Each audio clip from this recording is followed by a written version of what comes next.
SSS members, eto may nagtanong mula sa ating YouTube channel. Tinatanong niya kung kailan nga ba ang schedule ng releasing para sa second batch o second tranche, no, ng inyong Uplift Assistance Program. Well, ang nagtanong siguro kasama siya, no, sa Uplift Assistance Program. Ang sinasabi niya second batch. Ang right term nito ay second tranche kasi second month na tayo ngayon, sapagkat ang first round binigay na last month, July, since ang ating Uplift Assistance Program ay nagsimula ito July, no, last month, and this is 6 months na pagpapatupad, no, until December 2026. 6 na beses kayong makakatanggap ng 2,000 piso buwan ng Uplift Assistance Program, a total of 12,000 pesos. So since August na tayo ngayon, nasa pangalawang round na tayo. Kaya tinatanong po niya kung kailan nga ba ang releasing o schedule ng releasing for this month of August. Well, ayon po sa panuntunan, no, ay patungkol dito sa Uplift Assistance Program releasing schedule, wala naman po siyang naka-fix na schedule sa per month kung saan ito nakatakdang ibigay. So halimbawa noong July or ngayong August, no, wala siyang fix na petsa, wala siyang fix na schedule, wala siyang fix na anong week mahuhulog o magre-reflect sa inyong disbursement account, mga ka-vlogs. Walang ganon.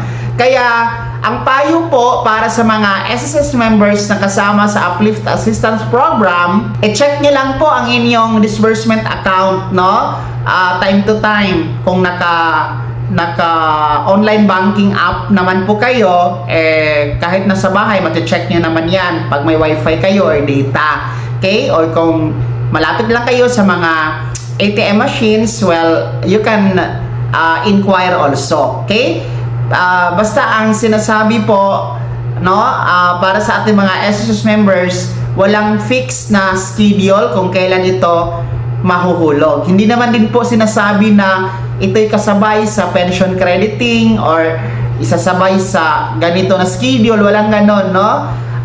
Pero mostly kasi sa mga nakaranas last month, July, last week ito kinikredit sa kanilang ATM card or disbursement account. Kaya check nyo lang po, no, by 3rd or 4th week every month until December, makikredit na yan sa inyong ATM card, ha? Para sa nagtanong. Well, anyway, ang Uplift Assistance Program, hindi ito para sa lahat, ha, ng mga miyembro. Sa mga kasali lang po sa CBMS or Community-Based Monitoring System na kinandak ni PSA last 2024, at SSS member na employed ang kasama dito, na may monthly salary credit na 20,000 pesos pababa at may hulog at least isa from 2025 to 2026 at meron pong active disbursement account as of April 30, 2026. So yun po yung criteria para makasama. Well, anyway, hindi nyo kailangan din po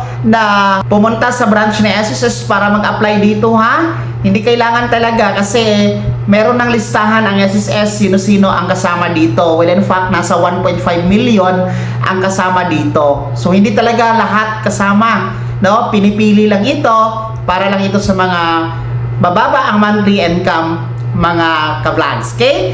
So, para sa mga kasama dito, no, ayan, no, check nyo lang time to time ang inyong ATM card, no, kasi uulitin ko, wala namang naka-fix na schedule, anong petsa, anong linggo mahuhulog sa inyong ATM card ang 2,000 pesos Uplift Assistance Program. Well, anyway, marami pa rin po mga nagre-reklamo.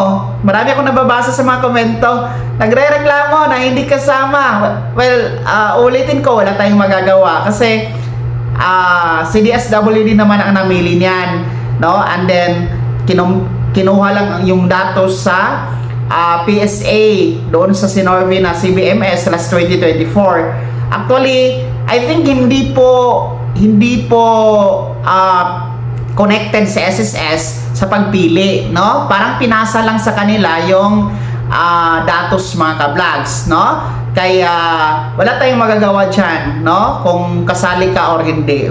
Ito naman ay 6 na buwan lang, no? Hanggang Disyembre. Pero kahit paano sana lahat kasama, mas maging masaya ang lahat. Pero yun nga, no? 1.5 million lang ang kasama dito. So para po sa nagtanong at lahat ng mga kasama sa Uplift Assistance Program, check nyo lang po ang inyong ATM card para sa inyong monthly 2,000 pesos Uplift Assistance Program. Kaya naman mga ka-vlogs, sino sa inyo dito ang kasama sa Uplift Assistance Program? Meron na bang laman ang ATM card nyo for this month of August? Ibahagi nyo po sa comment section na nasa baba. Maraming salamat sa pagtutok. God bless, mag-ingat mga ka-vlogs.